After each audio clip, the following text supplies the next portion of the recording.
Fold ಮಾಡ್ಕೊಬೋದು ಚಿಕ್ಕದಾಗಿ. So ಈ ಥರದ್ದೆಲ್ಲ ನಾವು ಟ್ರಾವೆಲ್ ಮಾಡಬೇಕಾದ್ರೆ ಇಟ್ಕೊಳೋದು ತುಂಬಾ ಇಂಪಾರ್ಟೆಂಟ್ ಆಗುತ್ತೆ. ಇಲ್ಲಿ ನೋಡ್ತಿದ್ದೀರಲ್ಲ ಈ ಕಾರು, ಇದೇನೆ ಕ್ಯಾಬು ಬುಕ್ ಮಾಡಿದ್ದ. ಈಗ ಕ್ರಾಸ್ ಆಗಿ ಕ್ಲಚ್ ಏನೋ ಪ್ರಾಬ್ಲಮ್ ಆಗಿ ಸ್ಟಾಪ್ ಆಯಿತು. ರಾಯಲ್ ಆರ್ಕಿಡ್ ರೆಸಾರ್ಟ್ ಹೋಗ್ತಾ ಇದ್ದೀವಿ. ಅದು ಪ್ರೈವೇಟ್ ಬೀಚ್ ಮತ್ತು ಸ್ಪಾ ಇದೆ. ಹಾಗಾಗಿ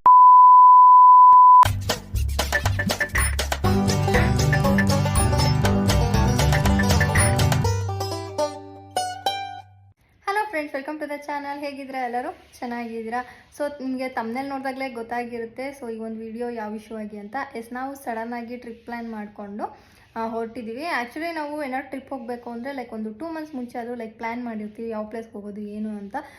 ಬಟ್ ಈ ಸತಿ ಏನೂ ಪ್ಲ್ಯಾನ್ ಇಲ್ಲ, ತುಂಬಾ ಸಡನ್. ಅಂದರೆ ಲೈಕ್ ವಿತಿನ್ 2 days ಒಳಗಡೆ ನಾವು ಫುಲ್ಲು ರೆಡಿಯಾಗಿದ್ದೀವಿ.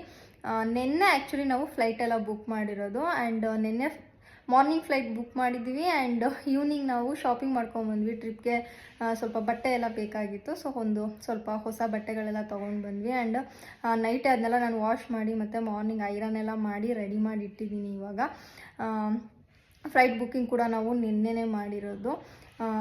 ಸೊ ಈ ಥರ ಸಡನ್ನಾಗಿ ಒಂದು 2 days ಟ್ರಿಪ್ ಪ್ಲ್ಯಾನ್ ಮಾಡಿಕೊಂಡು ಹೊರಟಿದ್ದೀವಿ. ಆ್ಯಂಡ್ ನಾವು ಎಲ್ಲಿ ಹೋಗ್ತಾ ಇದ್ದೀವಿ ಅಂತ ತಿಳ್ಕೊಬೇಕು ಅಂದರೆ ವಿಡಿಯೋನ ಎಲ್ಲೂ ಸ್ಕಿಪ್ ಮಾಡಿದೆ ಪೂರ್ತಿಯಾಗಿ ನೋಡಿ, ಓಕೆನಾ? ಹಾಗೆ ನಾವು ಹೋಗ್ತಾ ಇರೋದು 4 daysಗೆ ಅಂತ ಅಷ್ಟೇ. ಸೊ ಒಂದು 4 daysಲ್ಲಿ ಹೋಗಿ ಬರೋದು. ಸೊ ಇವತ್ತು ಡೇಟ್ ಬಂದುಬಿಟ್ಟು 22nd April ಆಯಿತಾ. ಸೊ ನಮಗೆ ಫ್ಲೈಟ್ ಬುಕ್ ಆಗಿದ್ದು 23rdಗೆ 4 o'clockಗೆ ಈವ್ನಿಂಗಿಗೆ. ಸೊ ಮಧ್ಯಾಹ್ನದಂಗೆ ಹೊರಡಬೇಕು ಅಂತ ಅಂದ್ಕೊಂಡಿದ್ದೀವಿ. ನೋಡ್ಬೇಕು ನಾಳೆ ಬೆಳಿಗ್ಗೆ ಎಷ್ಟು ಗಂಟೆಗೆ ರೆಡಿ ಆಗ್ತೀವಿ ಏನು ಇರ್ತಾ ಅಂತ. ಸ್ವಲ್ಪ ಅರ್ಲಿಯಾಗಿಯೇ ಇರಬೇಕಲ್ಲ, ಹಾಗಾಗಿ ಮಧ್ಯಾಹ್ನಕ್ಕೆ ಹೊರಡೋಣ ಅಂತ ಅಂದ್ಕೊಂಡಿದ್ದೀವಿ ಮನೆಯಿಂದ. ಆ್ಯಂಡ್ ಇವಾಗ ಪ್ಯಾಕಿಂಗ್ ಎಲ್ಲ ಮಾಡಬೇಕು. ಪ್ಯಾಕಿಂಗ್ ಮಾಡೋದಕ್ಕೆ ನಾನು ಕ್ಲಾತ್ಸ್ ಎಲ್ಲ ರೆಡಿ ಮಾಡಿ ಇಟ್ಟಿದ್ದೀನಿ ಆಲ್ರೆಡಿ. ಸೊ ಇದೆಲ್ಲ ಹೊಸ ಬಟ್ಟೆಗಳು ತೊಗೊಂಡು ಬಂದಿರೋದು ನಿನ್ನೆ ಈವ್ನಿಂಗ್ ಹೋಗಿ. ಆ್ಯಂಡ್ ನನಗೆ ಹೊಸ ಬಟ್ಟೆಗಳು ಒಂದ್ಸತಿ ಮನೆಗೆ ತಂದ ಮೇಲೆ ಅದು ವಾಶ್ ಮಾಡಿ ಐರನ್ ಆಗಬೇಕು. ವಾಶ್ ಮಾಡಿ ಐರನ್ ಮಾಡಿದೆ ಅಂತೂ ನಾನು ವೇರ್ ಮಾಡೋದೇ ಇಲ್ಲ. ಹಾಗಾಗಿ ನೈಟೇ ಎಲ್ಲ ವಾಶ್ ಮಾಡಿದ್ದು. ಸೊ ಇವಾಗ ಐರನ್ ಮಾಡಿ ಇಟ್ಟಿದ್ದೀನಿ ಅಷ್ಟೇ. ಈಗ ಒಂದು ಸ್ವಲ್ಪ ಹೊತ್ತಾಯ್ತು ಐರನ್ ಮಾಡಿ. ಐರನ್ ಬಾಕ್ಸ್ ಕೂಡ ಇನ್ನೂ ಅಲ್ಲೇ ಇಟ್ಟಿದ್ದೀನಿ, ತೆಗೆದಿಡ್ಬೇಕು ಇವಾಗ. ಆ್ಯಂಡ್ ಹಾಗೆಯೇ ಸ್ಲಿಪ್ಪರ್ಸ್ ಮತ್ತು ಶೂಸ್ ಇದೆಲ್ಲ ಬೇಕಿತ್ತಲ್ಲ, ಸೊ ಅದಕ್ಕೆ ನಾನು ಪೌಚ್ನ ಯೂಸ್ ಮಾಡಿದ್ದೀನಿ. ಶೂ ಪೌಚ್ನ 2 ತೊಗೊಂಡಿದ್ದೀನಿ, ನನಗೊಂದು ಮತ್ತು ಶಂಕರ್ಗೊಂದು. ಹಾಗೆ ಇಲ್ಲಿ ಸೂಟ್ ಕೇಸ್ ಕೂಡ ತೆಗೆದಿಟ್ಟಿದ್ದೀವಿ. ಸೊ ಇಷ್ಟೇ, ಇದೆಲ್ಲ ಫಾಸ್ಟಾಗಿ ಪ್ಯಾಕ್ ಮಾಡಿಕೊಂಡ್ರೆ ಮುಗೀತು. ಎಲ್ಲ ರೆಡಿ ಮಾಡಿ ಇಟ್ಟಿರೋದ್ರಿಂದ ಪ್ಯಾಕ್ ಮಾಡ್ಕೊಳೋದು ಒಂದು 20 minutes ಒಳಗಡೆ ಆಗೋಗ್ಬಿಡುತ್ತೆ. ಜಸ್ಟ್ ಪ್ಯಾಕಿಂಗ್ ಮಾಡ್ಕೊಳ್ಬೇಕು ಅಷ್ಟೇ. ಆ್ಯಂಡ್ ಶಂಕರ್ ಕೂಡ ಕಟ್ಟಿಂಗ್ ಹೋಗಿದ್ರು, ಇವಾಗ ತಾನೇ ಬಂದರು ಅವರು ಹೇರ್ ಕಟ್ ಮಾಡಿಸ್ಕೊಂಡು. ಸೊ ಅವ್ರು ಸ್ನಾನ ಮಾಡ್ತಿದ್ದಾರೆ. ಅವ್ರು ಸ್ನಾನ ಆದ ತಕ್ಷಣ ಊಟ ಮಾಡಬೇಕು. ಸೊ ಊಟಕ್ಕೆ ನಾನು ಏನೂ ಪ್ರಿಪೇರ್ ಏನೂ ಮಾಡಿಲ್ಲ. ನಮ್ಮ ಅತ್ತೆ ಸಾಂಬಾರು ಕೊಟ್ಟು ಕಳಿಸಿದ್ದಾರೆ, ಸೊಪ್ಪಿನ ಸಾರು ಮಾಡಿದ್ದೆ ಅಂತ. ಕೂಗ್ತಾ ಇದೆ, ವಿಸಿಲ್ ಆಗ್ತಾಯಿದೆ. ಸೊ ಜಸ್ಟ್ ರೈಸಿಗೆ ಇಟ್ಟಿದ್ದೆ ಅಷ್ಟೇ. ಸೊ ಇವತ್ತು ಅಡುಗೆ ಕೆಲಸ ಏನೂ ಇಲ್ಲ, ಸಾಂಬಾರೆಲ್ಲ ಅತ್ತೆನೇ ಕೊಟ್ಟು ಕಳಿಸಿದ್ರು. ಆ್ಯಂಡ್ ಇಲ್ಲಿ ನೀವು ನೋಡ್ಬೋದು ರೆಡಿ ಟು ಈಟ್ ಫುಡ್ಗಳನ್ನ ಸ್ವಲ್ಪ ಕ್ಯಾರಿ ಮಾಡಿದ್ವಿ. ಅಂದರೆ ಜಸ್ಟ್ ಫಾರ್ ಎಮರ್ಜೆನ್ಸಿ ಅಂತ. ನಾನು ಯೂಶ್ವಲಿ ಸುಮಾರು ಸತಿ ಹೇಳಿದ್ದೀನಿ ನಮ್ಮದು ಟ್ರಿಪ್ ವೀಡಿಯೋಸಲ್ಲಿ, ನಾವು ಎಲ್ಲೇ ಟ್ರಾವೆಲ್ ಮಾಡಿದ್ರು ಈ ಥರ ರೆಡಿ ಟು ಈಟ್ ಫುಡ್ಡನ್ನ ನಾವು ಕ್ಯಾರಿ ಮಾಡ್ತೀವಿ. ಮೇಯ್ನಾಗಿ ಒಂದು ನಾವು ವೆಜಿಟೇರಿಯನ್, ಇನ್ನೊಂದೇನೆಂದರೆ ಅಕಸ್ಮಾತ್ ಏನಾದರೂ ಫುಡ್ ನಮಗೆ ಅಡ್ಜಸ್ಟ್ ಆಗಿಲ್ಲ ಅಂದ್ರೂ ಸಡನ್ನಾಗಿ ಬೇಕು ಅಂದ್ರೂ ಹೆಲ್ಪ್ ಆಗುತ್ತೆ ಅಂತ ಒಂದು ಸ್ವಲ್ಪ ರೆಡಿ ಟು ಈಟ್ ಫುಡ್ಡನ್ನು ಕ್ಯಾರಿ ಮಾಡ್ತಾ ಇದ್ದೀವಿ. ಸೊ ಇದಿಷ್ಟೇ. ಸೊ ಇದನ್ನೆಲ್ಲ ಇವಾಗ ಪ್ಯಾಕ್ ಮಾಡಿಕೊಂಡ್ರೆ ಆಗೋಗುತ್ತೆ. ಸೊ ಶಂಕರ್ದು ಸ್ನಾನ ಆದ ತಕ್ಷಣ ಫಸ್ಟ್ ಊಟ ಮಾಡ್ಕೊಂಡ್ಬಿಡ್ತೀವಿ. ಊಟ ಆದಮೇಲೆ ಪ್ಯಾಕಿಂಗ್ ಎಲ್ಲ ಮಾಡ್ಕೊಳೋಣ ಅಂತ ಅಂದ್ಕೊಂಡಿದ್ದೀವಿ. ಫ್ರೆಂಡ್ಸ್, ಇವಾಗ ತಾನೇ ಜಸ್ಟ್ ಊಟ ಆಯಿತು. ಸೊ ಇವಾಗ ಬ್ಯಾಗ್ ಪ್ಯಾಕ್ ಮಾಡ್ಕೊಳ್ಬೇಕು ಅಷ್ಟೇ. ಆ್ಯಂಡ್ ಪ್ಯಾಕಿಂಗ್ ಮಾಡೋಕ್ಕಿಂತ ಮುಂಚೆ ಈ ಥರದ್ದು ಒಂದು ಬ್ಯಾಗ್ ತೊಗೊಂಡಿದ್ದೀವಿ, ಏನಾದರೂ ಎಮರ್ಜೆನ್ಸಿಗೆ ಬೇಕಾದರೆ ಇರಲಿ ಅಂತ. ಆ್ಯಂಡ್ ಈ ಬ್ಯಾಗ್ ಏನು ಗೊತ್ತಾ, ಚಿಕ್ಕದಾಗಿ ಫೋಲ್ಡ್ ಮಾಡ್ಕೊಳ್ಬೋದು. ಇವಾಗ ಇಷ್ಟು ದೊಡ್ಡದಿರಲ್ವ, ಇದನ್ನು ಚಿಕ್ಕದಾಗಿ ಫೋಲ್ಡ್ ಮಾಡಿ ಬೇಕಾದ್ರೆ ನಮ್ಮದು ಒಂದು ಹ್ಯಾಂಡ್ ಬ್ಯಾಗಲ್ಲಿ ಸಹ ಹಾಕ್ಕೊಳ್ಬೋದು. ಇನ್ ಕೇಸ್ ನಾವು ಹೊರಗಡೆ ಹೋದಾಗ ಏನಾದರೂ ಥಿಂಗ್ಸ್ ತೊಗೊಂಡ್ರೆ ಯೂಸ್ ಮಾಡಿದ್ರು ಕೂಡ ಈ ಬ್ಯಾಗ್ ನಮಗೆ ಹೆಲ್ಪ್ ಆಗುತ್ತೆ. ಸೊ ಈ ಥರ ಫೋಲ್ಡ್ ಮಾಡ್ಕೊಳ್ಬೋದು ಚಿಕ್ಕದಾಗಿ.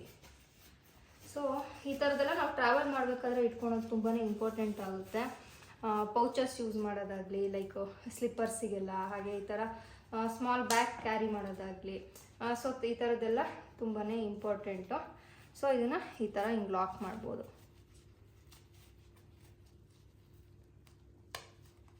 ಇಷ್ಟೇ ನೋಡಿ ಎಷ್ಟು ಚಿಕ್ಕದಾಯಿತು. ಸೊ ಇದನ್ನು ನಮ್ಮ ಹ್ಯಾಂಡ್ ಬ್ಯಾಗಲ್ಲಿ ಹಾಕ್ಕೊಂಡ್ರೆ ಯೂಸ್ ಮಾಡಿದ್ರೆ ಹೆಲ್ಪ್ ಆಗುತ್ತೆ, ಇಲ್ಲಾಂದರೆ ಹಾಗೆ ವಾಪಸ್ ಇಟ್ಕೊಂಡು ಬರ್ಬೋದು. ಸೊ ಈ ಥರದ್ದೊಂದು ಪೌಚು ಈ ಥರದ್ದೊಂದು ಬ್ಯಾಗ್ ತೊಗೊಂಡಿದ್ದೀನಿ. ಆ್ಯಂಡ್ ಈ ಸತಿ 4 to 5 days ಅಷ್ಟೇ ಅಲ್ಲಿ ಹೋಗ್ತಾ ಇರೋದು, ಮ್ಯಾಕ್ಸ್ ಅಂದರೆ 5 days ಅಷ್ಟೇ. ಆ್ಯಕ್ಚುಲಿ ನಾವು ವಾಪಸ್ ಬರೋದು ಇನ್ನೂ ಬುಕ್ಕಿಂಗ್ ಮಾಡ್ಕೊಂಡಿಲ್ಲ, ನೋಡಬೇಕು ನಾಳೆ ನಡಿ ಮಾಡೋಣ ಅಂತ ಅಂದ್ಕೊಂಡಿದ್ದೀವಿ. ಅಲ್ಲಿ ಹೋದ್ಮೇಲೆ ಗೊತ್ತಾಗುತ್ತೆ ಲೈಕ್ 4 days ವಾಪಸ್ ಬರೋದಾ 5 days ವಾಪಸ್ ಬರೋದಾ ಅಂತ. ಸೊ ಹಂಗಾಗ್ಬಿಟ್ಟು ಹಾಗೆ ಈಗ ನಾವೇನಾದ್ರು 15 days ಎಲ್ಲ ಟ್ರಾವೆಲ್ ಮಾಡ್ತೀವಲ್ಲ, ಸೊ ಆ ಟೈಮಲ್ಲಿ ನಾನು ಈ ಥರ ಕ್ಲಾತ್ಸಿಗೂ ಕೂಡ ಪೌಚಸ್ನ ಯೂಸ್ ಮಾಡ್ತೀನಿ. ಅಂದರೆ 15 days 20 days ಅಂದರೆ ನಮ್ಮದು ಲಗೇಜ್ ಕೂಡ ಜಾಸ್ತಿ ಇರುತ್ತೆ. ಆ್ಯಂಡ್ ಈ ಥರದ್ದು ಇದು ಕೂಡ ಟ್ರಾಲಿ ಕೂಡ ಇದು ತೊಗೊಳಲ್ಲ, ಇನ್ನೂ 2 ದೊಡ್ಡದಿದೆ. ಸೊ ಅದನ್ನ ಯೂಸ್ ಮಾಡ್ತೀವಿ. ಸೊ ಅವಾಗ ನಾನು ಕ್ಲಾತ್ಗೂ ಕೂಡ ಎಲ್ಲ ಪೌಚಸ್ ಯೂಸ್ ಮಾಡ್ತೀನಿ. ಸೊ ಅವಾಗ ಇನ್ನೂ ಈಸಿ ಆಗುತ್ತೆ, ತುಂಬ ಬಟ್ಟೆಗಳಿರುತ್ತೆ ಅಂತ. ಬಟ್ ಇವಾಗ ಕ್ಲಾತ್ಸ್ ಕೂಡ ಅಷ್ಟೇನಿಲ್ಲ, ಒಂದು 5 pairs ಇದೆ, ಮತ್ತು ನೈಟ್ ಡ್ರೆಸ್ಗಳು ಈ ಥರದ್ದೆಲ್ಲ ಇದೆಯಲ್ಲ. ಸೊ ಈ ಸೂಟ್ ಕೇಸೇ ಜಾಸ್ತಿ ಆಯಿತು ಅಂತ ನಾನೇನು ಪೌಚ್ನ ಯೂಸ್ ಮಾಡ್ತಿಲ್ಲ ಕ್ಲಾತ್ಸಿಗೆ. ಅದರ್ವೈಸ್ ನಾನು ಲಾಸ್ಟ್ ಟ್ರಿಪ್ಪಲ್ಲೆಲ್ಲ ನೀವು ನೋಡಿದ್ರೆ ಗೊತ್ತಾಗಿರುತ್ತೆ ನಂದು ಪ್ಯಾಕಿಂಗ್ ವೀಡಿಯೋಸು. ಸೊ ಅದರಲ್ಲೆಲ್ಲ ನಾನು ಪೌಚ್ಗಳನ್ನ ಯೂಸ್ ಮಾಡಿದ್ದೀನಿ ಈ ಥರ ಬಟ್ಟೆಗಳಿಗೂ ಕೂಡ. ಸೊ ನಂದು ಇನ್ನೂ ಟ್ರಾವೆಲ್ ವೀಡಿಯೋಸ್ ನೀವು ಯಾರಾದರೂ ನೋಡಿಲ್ಲ ಅಂದರೆ ನನ್ನ ಚಾನಲ್ ಚೆಕ್ ಮಾಡಿದ್ರೆ ನಿಮಗೆ ಸಿಗುತ್ತೆ. ದುಬೈ ಟ್ರಿಪ್ ಆಗಿರ್ಬೋದು, ಸಿಂಗಾಪುರ್ ಟ್ರಿಪ್ ಇರ್ಬೋದು, ಈ ಥರದ್ದೆಲ್ಲ ಸಿಗುತ್ತೆ, ನೀವು ಚೆಕ್ ಮಾಡಿದರೆ ಗೊತ್ತಾಗುತ್ತೆ.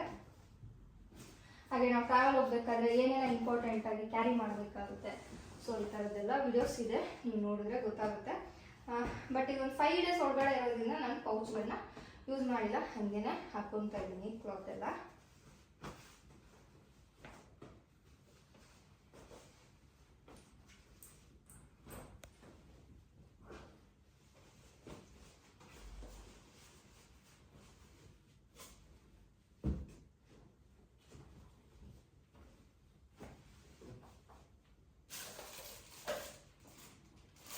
ಇದೊಂದು ಟಾಯ್ಲೆಟ್ರಿ ಬ್ಯಾಗ್ ತೊಗೊಂಡಿದ್ದೀನಿ ಅಷ್ಟೇ. ಇನ್ನು ನೋಡಿ ಹಾಗೆ ಹೋಗಿತ್ತು, ಇನ್ನು ಬೇರೆ ಕ್ಲಾತ್ ಇಟ್ಕೊಳ್ಬೇಕು, ಮತ್ತು ಅದು ರೆಡಿ ಟು ಇಟ್ ಫುಡ್ ತೋರಿಸಿದ್ನಲ್ಲ ಅದು ಇಟ್ಕೊಳ್ಬೇಕು.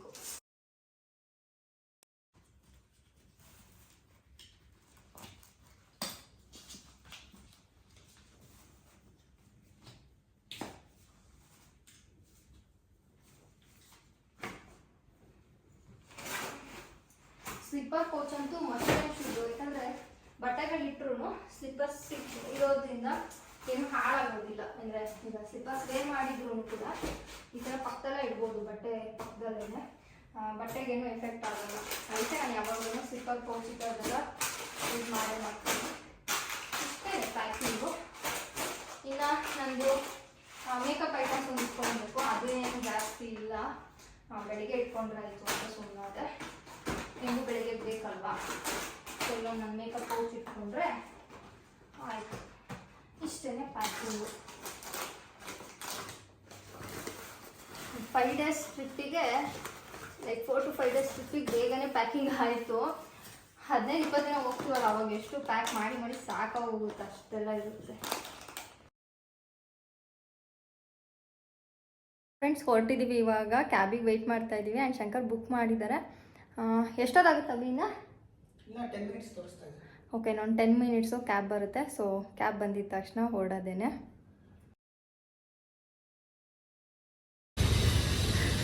ಯಪ್ಪ ದೇವ್ರೆ. ಸೊ ಫ್ರೆಂಡ್ಸ್ ನಾವು ಮನೆಯಿಂದ ಹೊರಟ್ವಿ, ಜಸ್ಟು ನಮ್ಮ ಫ್ಲ್ಯಾಟಿಂದ ಕ್ರಾಸ್ ಆದ್ವಿ ಅಷ್ಟೇ. ಇಲ್ಲಿ ನೀವು ನೋಡ್ತಿದ್ದೀರಲ್ಲ ಈ ಕಾರು, ಇದೇನೆ ಕ್ಯಾಬು ಬುಕ್ ಮಾಡಿದ್ದ. ಈಗ ಕ್ರಾಸ್ ಆದ್ವಿ, ಕ್ಲಚ್ ಏನೋ ಪ್ರಾಬ್ಲಮ್ ಆಗಿ ಸ್ಟಾಪ್ ಆಯಿತು. ನಾವೊಂದು ಸ್ವಲ್ಪ ಅರ್ಲಿಯಾಗಿ ಹೋಗೋಣ ಈ ಸತಿ ಆದರೂ, ಟರ್ಮಿನಲ್ 2 ಇದೆಯಲ್ವಾ ಅಂತ ಹೇಳ್ಬಿಟ್ಟು ಒಂದು ಸ್ವಲ್ಪ ಅರ್ಲಿಯಾಗೆ ಹೊರಟ್ವಿ.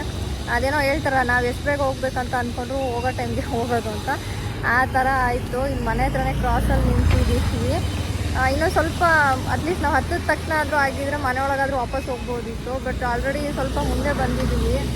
ಈಗ ಮನೆ ಹತ್ರನೂ ಹೋಗೋಕ್ಕಾಗಲ್ಲ, ಏನಿಲ್ಲ. ಈ ಬಿಸಿಲಲ್ಲಿ ಮತ್ತೆ ಇನ್ನೊಂದು ಕ್ಯಾಬ್ ಬುಕ್ ಮಾಡಿಕೊಂಡು ವೆಯ್ಟ್ ಮಾಡ್ಕೊಂಡು ನಿಂತಿದ್ವಿ. ಎಷ್ಟು ಕ್ಯಾಬ್ ಬುಕ್ ಮಾಡಿದ್ರು 20 minutes ಮೇಲೇ ತೋರಿಸ್ತಿದೆ, ಟೈಮ್ ಬೇರೆ ಆಗ್ತಾ ಇದೆ.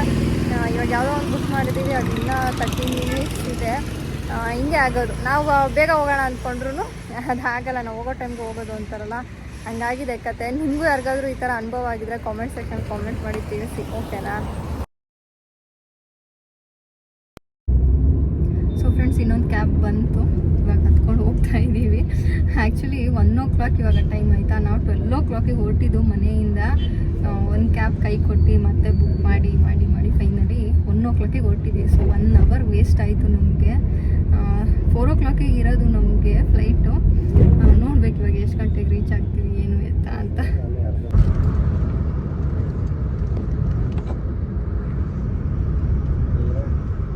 ಬಂದು ಇವಾಗ ಫೈನಲ್ ಟರ್ಮಿನಲ್ 2ಗೆ ಒಳಗಡೆ ಫಸ್ಟು ಹೋಗ್ಬಿಟ್ಟು ಚೆಕ್ಕಿನ್ ಎಲ್ಲ ಮಾಡ್ಕೊಂಡ್ಬಿಡೋಣ.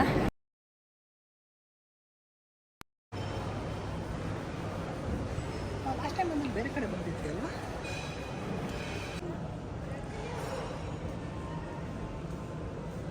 ಸೊ ಫ್ರೆಂಡ್ಸ್, ಇಲ್ಲಿ ಲಾಂಜಲ್ಲಿ ಬಂದು ತಿನ್ಕೊತಾ ಇದ್ದೀವಿ.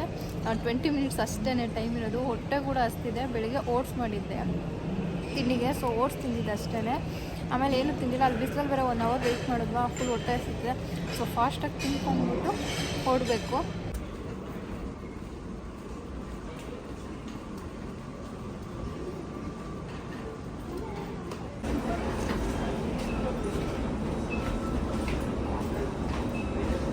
ಸೊ ನಾವು ಏರ್ಪೋರ್ಟಿಗೆ ಬಂದು ಚೆಕ್ಕಿನ್ ಎಲ್ಲ ಮಾಡಿ ಹಾಗೆ ಲಾಂಚಿಗೆ ಕೂಡ ಹೋಗಿ ಊಟ ಮಾಡಿಕೊಂಡು ಫ್ಲೈಟ್ನ ಹತ್ತಿದ್ವಿ. ನಮಗೆ ಒಂದು ಕ್ಯಾಬು ಕೈ ಕೊಟ್ಟಿದ್ದಕ್ಕೆ ಎಲ್ಲಿ ಟೈಮ್ ಆಗಿಬಿಡುತ್ತೋ, ಫ್ಲೈಟಲ್ಲಿ ಮಿಸ್ ಮಾಡ್ಕೊಂಡ್ಬಿಡ್ತೀವೋ ಅಂತ ಅಂದ್ಕೊಂಡ್ವಿ. ಬಟ್ ಥ್ಯಾಂಕ್ ಗಾಡ್ ನಮಗೆ ಫ್ಲೈಟೇನೂ ಮಿಸ್ ಆಗಲಿಲ್ಲ. ಸ್ವಲ್ಪ ಅರ್ಜೆಂಟ್ ಅನಿಸಿದ್ರು ಆರಾಮಾಗಿಯೇ ನಾವು ಫ್ಲೈಟ್ನ ಹತ್ಕೊಂಡ್ವಿ. ಹಾಗೆ ನಾವು ಸಡನ್ನಾಗಿ ಪ್ಲ್ಯಾನ್ ಮಾಡಿದ್ರಿಂದ ಇಂಟರ್ನ್ಯಾಷನಲ್ ಟ್ರಿಪ್ಗೆ ಪ್ಲ್ಯಾನ್ ಮಾಡೋಕ್ಕಾಗಲಿಲ್ಲ. ಬಿಕಾಸ್ ಸಡನ್ನಾಗಿ ಫ್ಲೈಟ್ ಬುಕ್ಕಿಂಗ್ ಎಲ್ಲ ಸಿಗಲ್ಲ. ಹಾಗಾಗ್ಬಿಟ್ಟು ನಾವು ಟ್ರಿಪ್ಗೆ ಬಂದಿರೋದು ಗೋವಾಗೆ. 4 ಡೇಸ್ಗೆ ಪ್ಲ್ಯಾನಿಂಗ್ನ ಮಾಡಿಕೊಂಡು ನಾವು ಗೋವಾಗೆ ಬಂದಿತ್ತು. ನಾವು ಸ್ವಲ್ಪ ಬೇಗ ಪ್ಲ್ಯಾನಿಂಗ್ ಎಲ್ಲ ಮಾಡಿದ್ರೆ ಯೂಶ್ವಲಿ ನಾವು ಇಂಟರ್ನ್ಯಾಷನಲ್ ಟ್ರಿಪ್ನ ಮಾಡ್ತೀವಿ. ಬಟ್ ಈ ಸತಿ ನಮಗೆ ಇಂಟರ್ನ್ಯಾಷನಲ್ ಟ್ರಿಪ್ ಮಾಡೋಕ್ಕಾಗಿಲ್ಲ. ಸಡನ್ ಪ್ಲ್ಯಾನಿಂಗ್ ಆಗಿದ್ದರಿಂದ ಗೋವಾಗೆ ಬಂದ್ವಿ. ಸೊ ಫ್ರೆಂಡ್ಸ್, ನಾವು ಗೋವಾ ಏರ್ಪೋರ್ಟಿಂದ ರಾಯಲ್ ಆರ್ಮಿ